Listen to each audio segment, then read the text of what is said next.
You are listening to Claret and Blue, an Aston Villa podcast brought to you by Birmingham Live.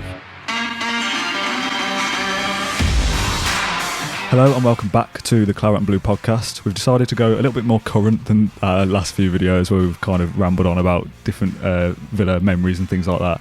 And I wanted to go through the Aston Villa squad and rank them. I remember we did a podcast early doors when we kind of ranked the summer signings so far, and it was like, oh, well, we'll give them a bit more time. So we've had a bit more time now, and we've put a list together of goalkeepers and defenders that we're going to do today. Are you excited? I am excited, actually. Yeah, it's nice of football and Aston Villa to offer us this opportunity to take stock for the next 7 months, isn't it? You know, it gives us gives us a chance to have a proper think about things. But yeah, I think it's about time that we got stuck into the present day team. You know, we often kind of wander in different directions on this podcast and on this YouTube channel, don't we? So let's talk current Villa. Let's cheer everybody up by talking about the team that's currently occupying one of the relegation zones. Let's have it. Before we get onto that, one thing that's probably going to cheer me up when I see this in the edit later, talk to me about those headphones.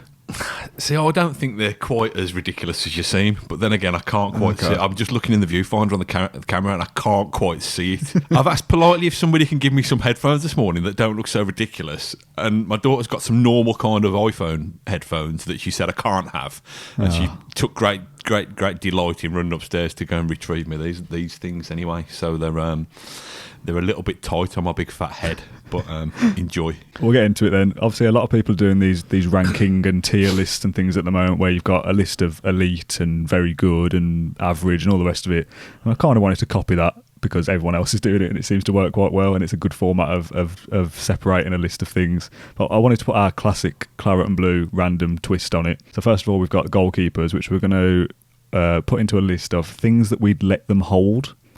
So just to explain the format, the top tier is I would let them hold a newborn baby. They've got safe hands, they can look after that. The good tier is mum's best vase, like I'll trust them, like it should be okay to carry that around the house. If we're moving, you can look after that. Average tier is a Claret and Blue mug. I mean, the podcast is distinctly average, isn't it? So we've got plenty of those mugs, that's fine. If they drop it, all right, mate, don't overhype it. And the bad tier is a bag of dog poo.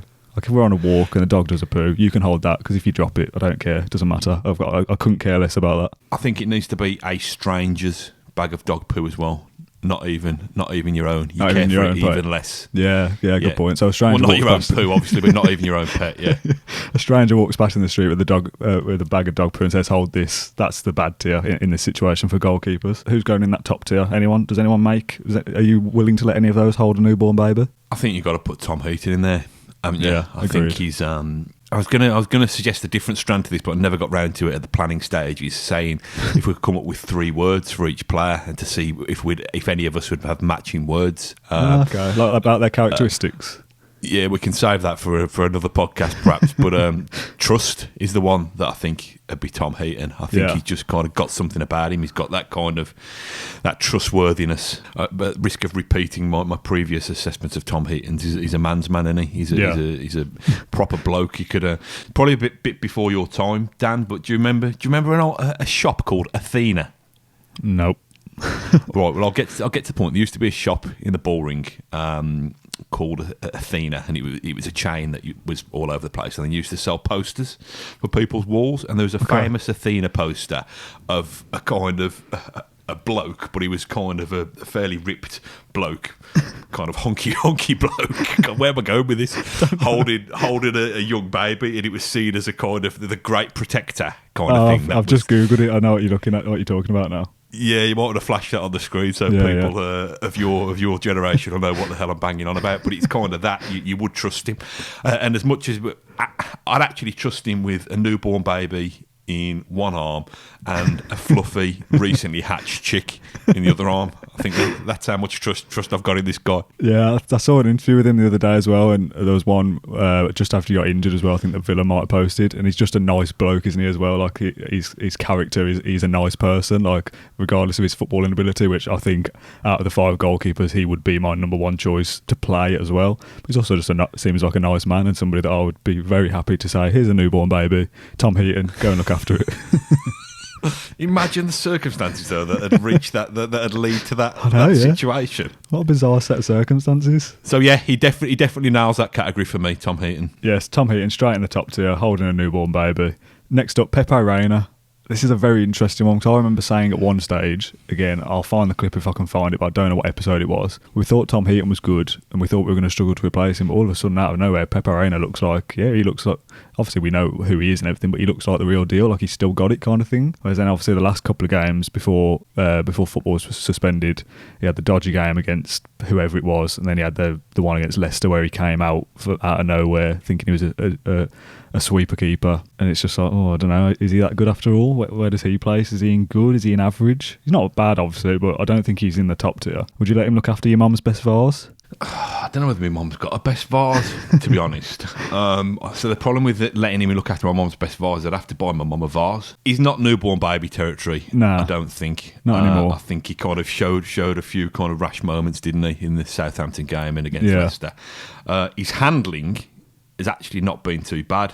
As far as I can remember, his shot stopping's been good, and he's had a fairly decent command of his box. It's just when he's come out, decided to come out of the box, that's been the issue.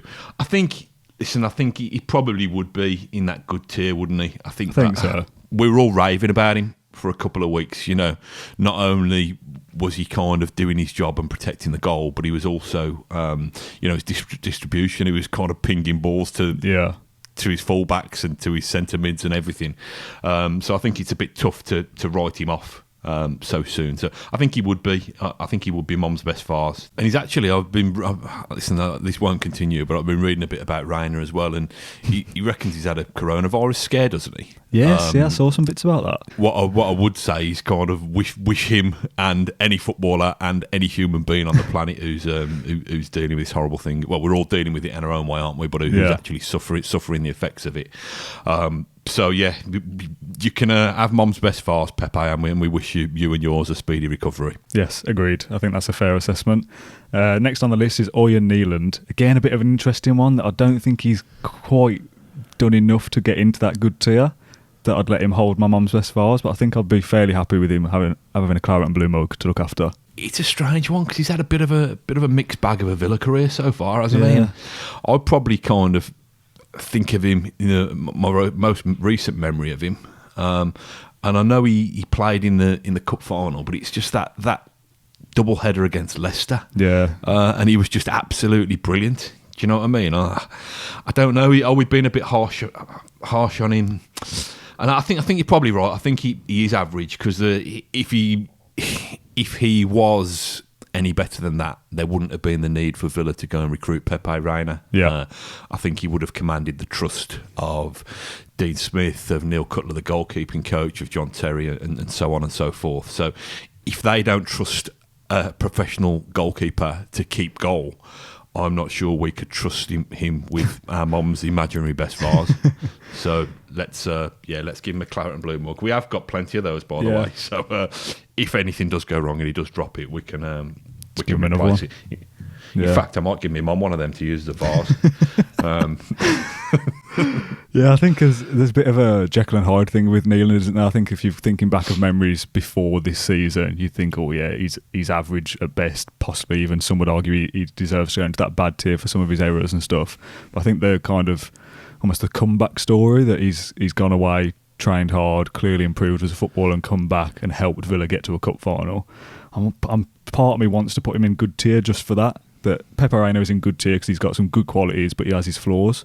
Whereas I almost feel like Neeland is kind of in that same situation now, that he's got some good qualities but also has some flaws. So part of me wants to stick him into that good tier of mum's best vase, but I think probably on reflection, average tier just about is probably more fair. If we're going to look at it like this, we can probably say that Pepe Reina is, with all due respect to Pepe Reina, is a vase on his way to being a mug. We could probably say on the flip side that Oyen Neeland is a mug on his way to being a vase. Yeah. Do you know what I mean? In terms of the directions that they're heading, basically. So, what going on about? He's a vase on his way to being a mug. Jed Steer, then. I checked the Villa website because I was thinking, has he even played this season? My memories are terrible anyway, as most people listening to this will know. Played in the cup run. He played against Wolves in the Premier League when he came off injured after a couple of minutes. And then he played against Crewe and Brighton, I think, in the cup games. So part of me feels like he's contributed towards that, obviously, that cup run. I like Jed Steer. I like his character. I like what he seems to be about. We've not seen enough of him on the pitch to be able to rank this kind of on his ability, really, I don't think. But you'll obviously never forget the penalty shootout against Albion either. So I think probably that just kind of that kind of stare out of Mason Holgate as they walked up. Can you try and lift that somewhere? I know it's a brief clip. We can probably get away with nicking it. Just that kind of death stare that he gave him. Whatever he can hold from our list, mate, he can certainly hold the gaze of an opposition player in it's nice. in a penalty shootout. I thought that was brilliant, and I think there's some players who probably gain cult hero status even if they're not the best footballers you've ever seen or haven't made the biggest contribution. I think for that moment alone, because it was such a big moment in defining what Aston Villa were that season and what they go on to be, I think he's definitely got a lot of kudos for it. I don't know where we put him. Can we put him in his own tier? Can we create a tier of holding the gaze of an opposition player? That is Jed Steer's own tier.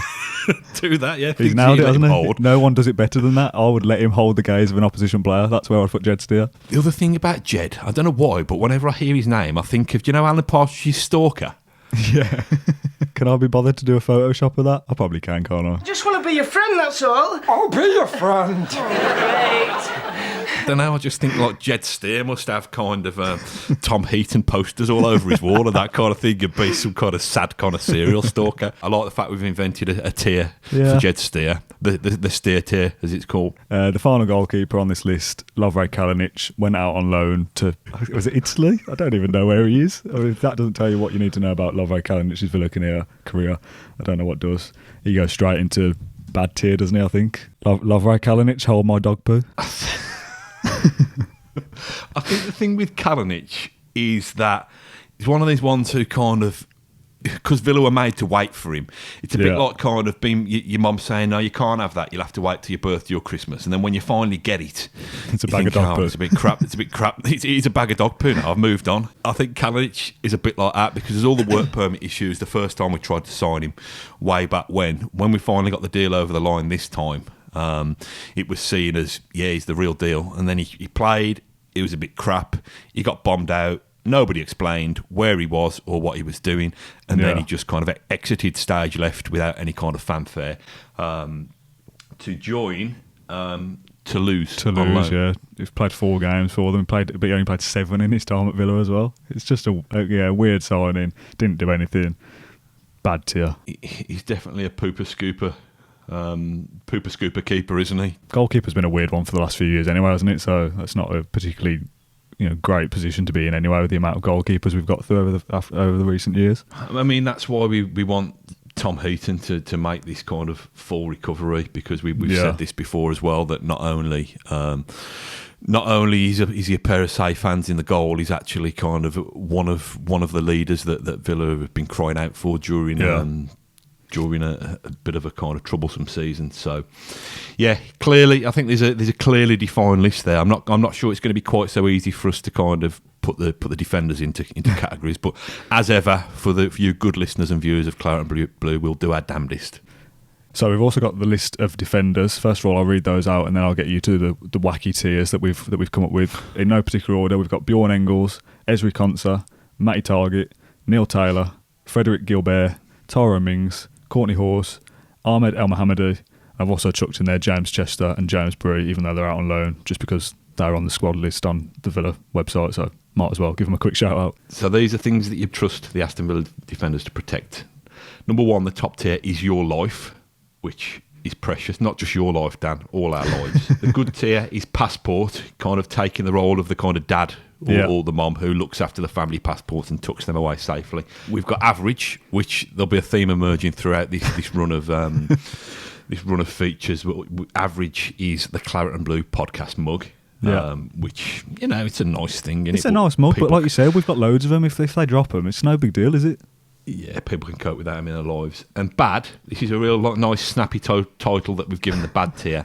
That broken microwave that I really don't care about, that I've left at the end of my drive for the Tata men to take away. The Tattermen. Tell me what the Tattermen is. Is that a black country thing, or is that something that everyone else will know? Yeah, you know, the Tatters, they're like the scrap men, aren't they? Or the rag and bone men in old money. They're just kind of, you know, you leave anything with a glimmer of metal on. You know, you leave your ham and pickle sandwiches on your doorstep for 5 minutes and they see the shimmer of metal and they come away and take it away to be recycled.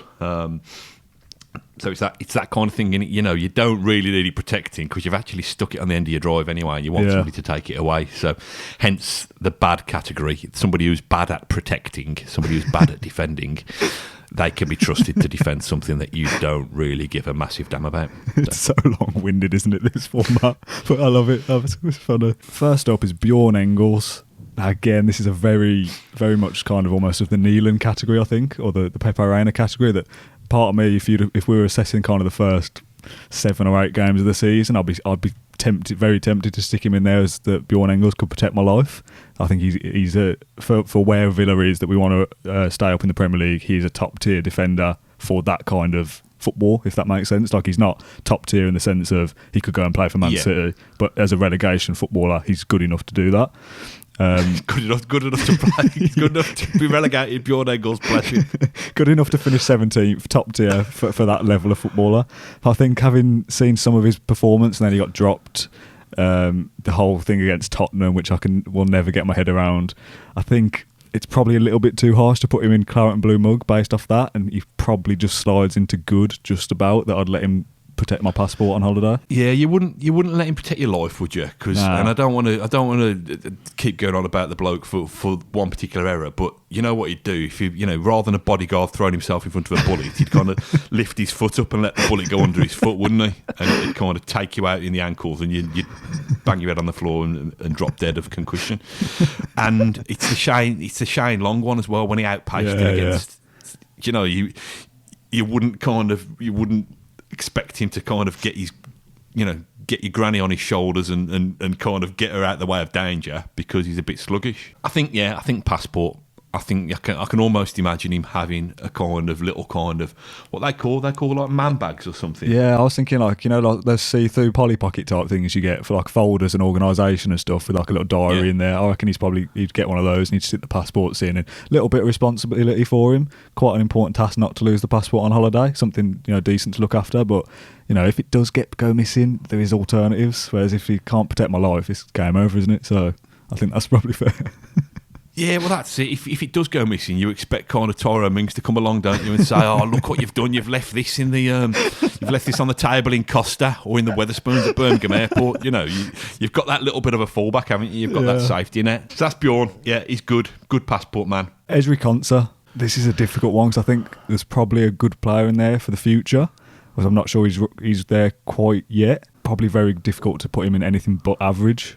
Claret and blue mug situation. Yeah, is he like when we were talking about the goalkeepers, when we got Neeland on the way up, you know, mug on the, whereas Neeland was mug on the way to being Vars, he's constant mug on the way to being passport. I think so. Do you think? I think he's got the view to a possible passport deal in the future. Mate, everybody's got to have a dream though, haven't they? You know, got to aspire to something. Yeah, I don't think he's probably ever good enough to be able to say that I'd let him look after my life, but I think I'd be like, if I went on holiday in 2 or 3 years, I think I'd let him look after the passports then. I think he'd have the responsibility to do it then. Consa's a mug, mate, aspiring to be a passport. Next up is Matty Targett. What do you think of this one? I'm going to let you have your opinion before I say mine.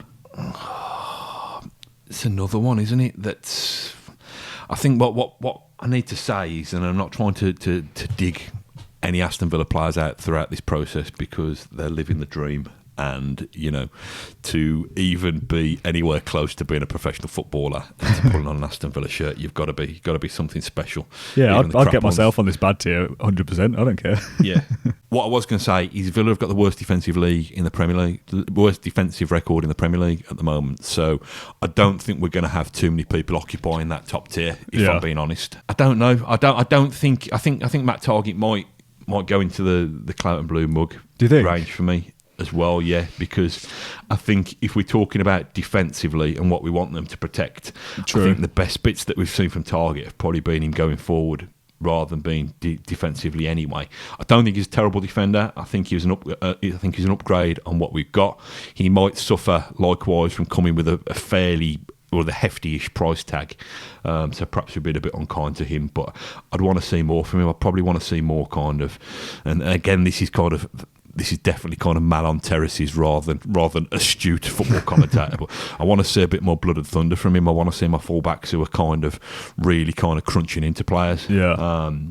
And kind of, putting a marker down or letting them know they're there kind of thing if we're gonna reach for those kind of old cliches. But I want a bit more aggression from him, I think. Yeah, I think that's fair. My initial thought when I scrolled down that list was I'd maybe just about squeeze him into good, but I think it's correct, correct analysis to look at it and think that if we're looking at it from a defensive point of view, you've got to say average at best, really, as a defender. And if we're doing this as you said, a category of things we want them to look after and be defensive minded, if we're going to be kind of pedantic about it, then you can't stick him in good for that. As a footballer all round, slightly tempted just to squeeze him into good, just about. If you asked a select number of Villa fans on social media, the average would probably come out as the average answer. So I was so confused then trying to make that point. If you ask most people, I think most people would stick him in the average tier rather than good. So I think that's probably fair. Well, we could test that theory, can't we? So people can give us feedback on social media and leave their views in the comments, and we're happy to debate this. I'm happy to be proved wrong. This is the first time for everything, isn't there? So. Next up on the list, one that I think I know where that's going to end up. Neil Taylor. Yeah, offer your verdict first on this one. Oh no. Oh, Neil. I'm going to put him in bad. That broken microwave brackets or household appliance that's already broken, closed brackets I really don't care about, that you leave at the end of the drive for the tatters. I'm going to put him in that category. Snappy. Yeah, it's a quick one. You'll never forget it. I feel a bit sorry for Neil Taylor. I think he gets a lot more criticism than he deserves, as I've just stuck him in that category. But he gets a lot of abuse and stuff, which I don't agree with from social media and all that kind of stuff. Yeah, I think as a footballer, he doesn't really offer anything going forward. Doesn't really do anything defensively. I think he'd probably still be able to do a job just about if we were in the Championship, but in the Premier League, he's certainly not good enough. So I'd stick him in bad, but I do feel sorry for him, and I think he's probably a nice bloke. And I'm going on footballer. We can bring in Tom Heaton's personality to boost him up to a higher tier, but it's probably not fair to judge Neil Taylor on anything other than footballing ability. Yeah, I think with Neil Taylor, I think he's probably got to a stage in his Villa career where he could do with a fresh change. So if we're going to kind of labour this analogy, he could probably do with the scrap man taking him away and turning him into something new.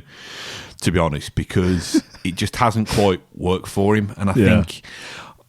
I remember saying when Villa were about to sign him from Swansea that I kind of got fond memories of him, the way he seemed to be quite a good, impressive kind of roving, footballing wing-back in Swansea's rise through the leagues. And then Swansea fans were saying, we'll drive him to Birmingham ourselves. And I thought, maybe I've kind of I've got the wrong idea about this guy.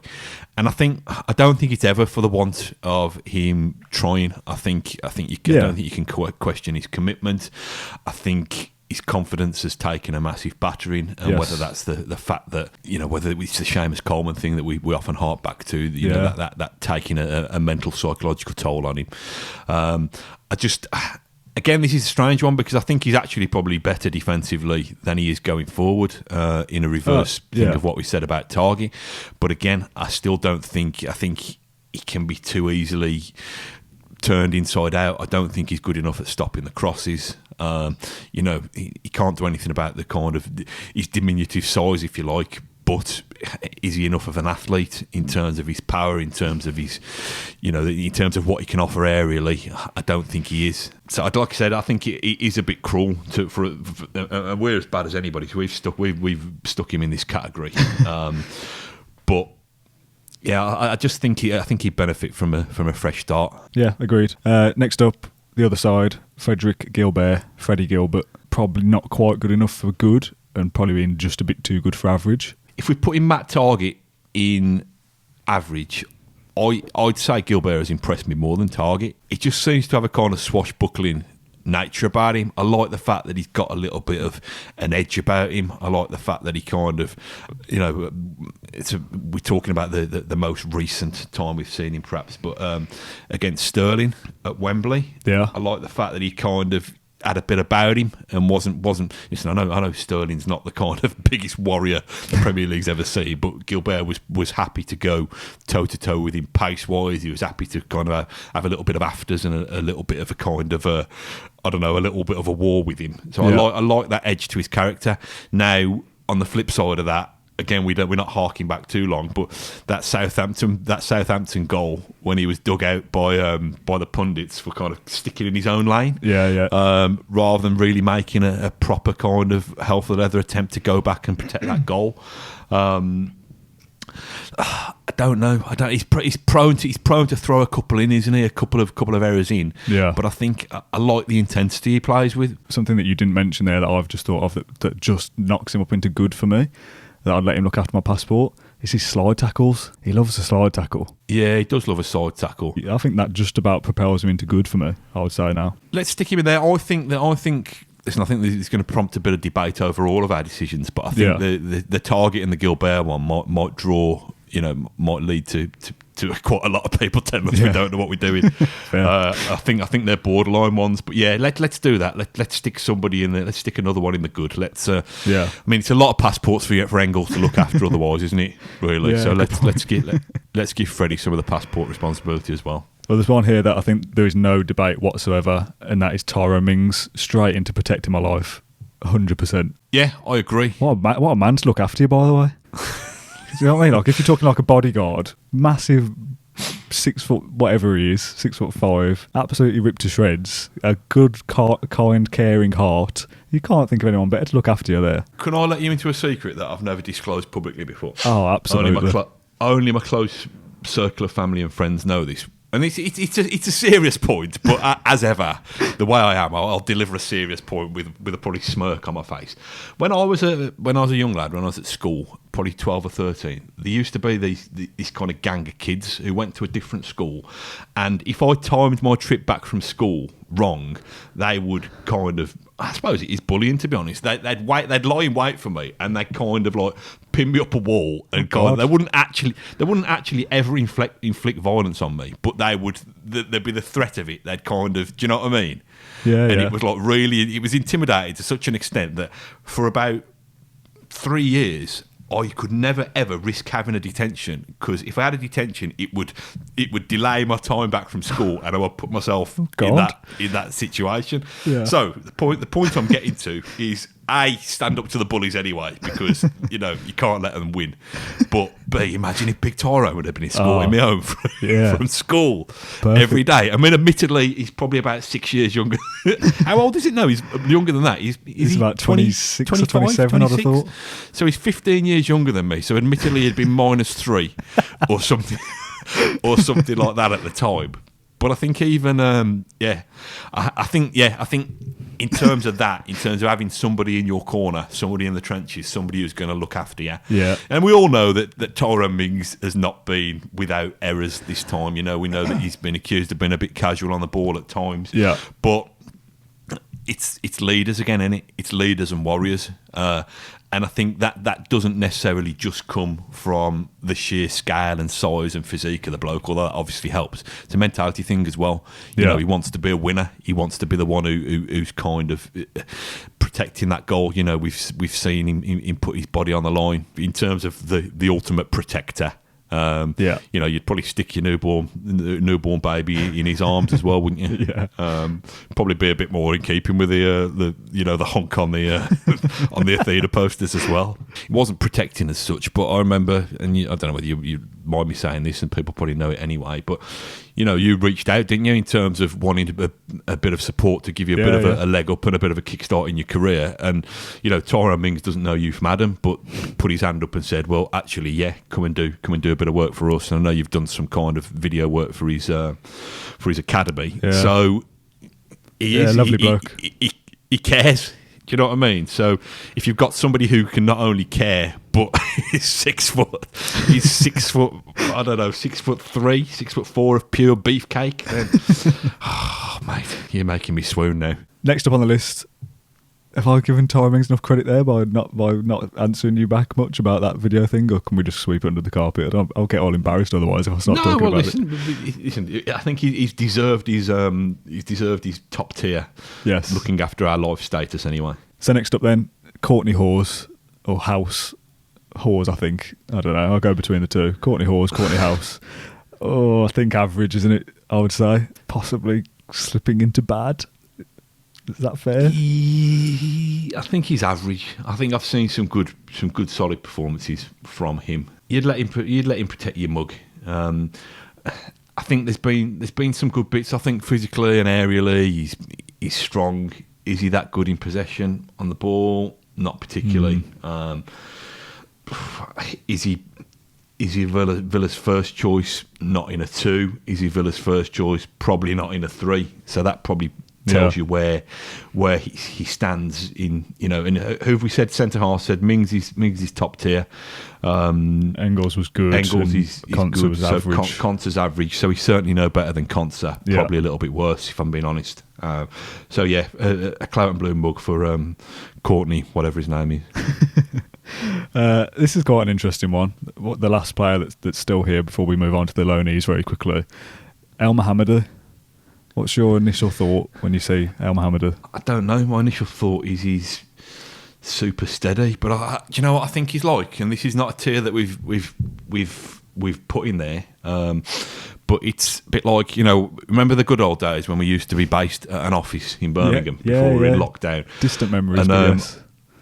And the good old days as well, I used to work some kind of late Saturday night shifts, so I'd be there kind of till 2 a.m. in the morning, just wrapping things up and making sure all our kind of Saturday and Sunday content was in order. Yeah. And I'd leave at, come downstairs, come down in the lift, and I'd leave, and there'd be the security guard on reception. Yeah. I think that El Mohamedy would be a brilliant security guard most of the day. But I think if I'd have come down to see him during the graveyard shift at 2 a.m, I think he'd have been having a sneaky nap from time to time.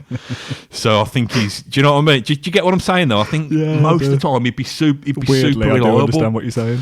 It'd be super reliable, but there'd just be those couple of occasions where you think, whoa, Elmo, whoa. Sorry, Matt. Yeah, I just nodded off for a minute there. Yeah. I think it'd be like that. Now, I don't know what that... If he's guarding your life, you don't want him to take a nap. If he's guarding your passport, you probably don't want him to take a nap. If he's guarding your Claret and Blue mug or your broken microwave, you're not massively arsed if you get a bit of shut-eye for 5 seconds, are you? He's kind of a very Marmite player for me, El Mohamedy. Sometimes I look at him and think, you know what, he's actually pretty decent. He puts a good ball in. And he's probably been, like you said, a very steady player that we've kind of been able to rely on. He's contributing in key areas at times. In that 10-game winning run last year, put a couple of balls in on this cup run, I think, as well this year. I think he scored against somebody as well, Leicester maybe. But I think so. Part of me kind of looks at some of those memories and thinks he deserves to go in good. But then other times I watch him play and stick a ball straight into the whole end or do something really basic, really wrong, and just think, oh God, he's average at best, and we need to do better than that. And Gilbert is better than him, and if we're picking out the two, I'd rather Gilbert play. Who'd have thought that we've got an Egyptian and we've set up a pyramid system and we can't fit him in. We can't fit him in anywhere. Claret and Blue mug, mate, just stick him in there. All right, average, fine. The two loanees, James Bruy, never really seen him play. Has done nothing for Villa really. To be fair, he chucked in centre back a few times. I think he had to play left back a few times as well. Never really got a run. Never really got to assess him properly. So, in terms of Villa, you've got to just stick him in bad. You can look after the broken microwave or household appliance that's broken. I really don't care about that. You leave at the end of the drive for the tatters. Is that fair? Just stick him in there for bad, just for his Villa. He might be a decent footballer in the future, but not for Aston Villa, I don't think. Yeah, put him in there. I think he probably deserves to be in average subsection Z. But we'll stick him in. We'll stick him in bad just so Taylor doesn't feel lonely. Yeah. So who's left? Is there just one left now? Last but not least, is James Chester. I remember saying at one point on the podcast previously about I don't think we'd ever see him play for Villa in the Premier League again, and that might be true because we go down this year and he comes back in the Championship next year. But I don't think he's good enough anymore. And with the injuries that he's sustained, I don't think he's good enough to be playing 38 games in a Premier League season. But I think what he's contributed to Aston Villa it's harsh not to put him straight into that top tier because I do like him a lot. Stick him in the top one. He's Chesney and we love him. Stick him in there. We do love him and he's a nice bloke. Yeah, I would trust James Chester in my life, to be fair. So just on that even basis, if he'd only got one leg, he'd chase the baddies off or he'd fight them off. He'd do his best. He's shown that. He'd put his body on the line for the cause. He's a nice guy. In that year that I think he was next to John Terry, he was arguably a better footballer than John Terry was in that season, and he contributed a lot to the club. So I'll never forget the moment when he got to lift that playoff final trophy with Jack as well. So I think just for what he's contributed, it's all a bit sour how it's ended that he's now off at Stoke, and but that's just because he's not quite good enough for the Premier League anymore, I think. So just for sentimental reasons, I'm going to stick James Chester in protect my life category. Yeah, what I would say about him, though, just when you're saying about that playoff trophy thing, which was a great moment and a thoroughly deserved moment that he got to share lifting that trophy, he didn't protect Jack from having the trophy nearly take his eye out, did he? Great point. Get on passport duty, mate. So, no, but I don't. I definitely would have him as the great protector. I think he's such a kind of all-round good guy that I would probably have him protect my life, my passport, my Claret and Blue mug, and I would probably... he's such a good bloke. He'd probably tip the tatter men for taking the microwave away as well, wouldn't he? I think he'd do. What I mean? I think he'd spot the broken microwave on the end of the drive, run out, go outside and bring it back in and repair it for you. You think he'd fix it for you? Yeah, I think so. That for you? I think so, yeah. He just doesn't want it to go to waste, so get it repaired and back in action. It's got some image of James Chester running some kind of hardware shop now with like a brown caretaker's coat on. Just, if you're missing a certain screw or a little nut or bolt, you just go in and Chesney will sort it for you. No, just the thing, and he'd put his hand straight on it. Yeah, he'd know exactly. Yeah, he'd know exactly where it was. Yeah, but yeah, no, I think he deserves his place. He's a funny one, Chester. He's a very elegant player, but I think something. We're talking about other players wanting to show more commitment. I think Chester kind of shows that, but in a very kind of measured, understated way. Yeah. Does that make sense? Yeah. I don't think he shirks things. I think he'll tackle and he'll head and he'll do the physical side of things, but he won't make a big deal about it. I mean, we can see this by some of the injuries he sustained. Do you remember where he was wearing that kind of Phantom of the Opera mask? Yes. For a little while because he smashed his cheekbone and then played the following week. Actually, Brucey, what did Bruce? Bruce come up with a great phrase from him. I think he said he's tough as teak. I think he is. Which you know what teak is, don't you? I don't know if I do. It's a kind of really kind of durable wood, basically. Okay. Yeah. Which if you go into James Chester's hardware shop, mate, he'd be able to talk you through the various kind of strengths of wood. Oh God, where are we going with this? I don't know. Yes, let's stick him in the protect your life. James Chester in the top tier, thoroughly deserved. So that's the last one on the list, mate. I've thoroughly enjoyed this format. It's been a good laugh to put the goalkeepers and defenders together and assess what we've got, but kind of don't want to sit here and talk about and analyse their performances this season in the Premier League because it's just I can't remember half the games at this point. Oh, hang on, mate. Love, no, put it down. So Lover's in the garden, mate, with me baby nephew. I'm just trying to make sure everybody's okay. Sorry, what were you saying? I had no idea what you were talking about there for a sec. I was thinking, what? Who is that? Obviously, we've rattled through this episode with our usual nonsense and our usual spin on things, but it's nice to kind of talk about the current team and also have a little bit of fun and a laugh and a joke as well. So I hope you've enjoyed this episode of the Claret and Blue podcast where we've assessed the goalkeepers and defenders and ranked them into the most random categories that we can think of. We'll be back probably next week with the follow-up episode to this, which will be the midfielders and the strikers, where we can talk about the creative players of this team. If you've got any suggestions for how we categorise the midfielders and attackers, leave us a comment on YouTube down below or get in touch with us on social media. Matt Kendrick, thank you for joining me this afternoon, and we'll see you again soon. Thank you. Bye-bye. Thank you for listening to Claret and Blue, an Aston Villa podcast. If you enjoyed today's episode, then please let us know. We love hearing your feedback. We'll be back soon with another episode. Until then, up the Villa.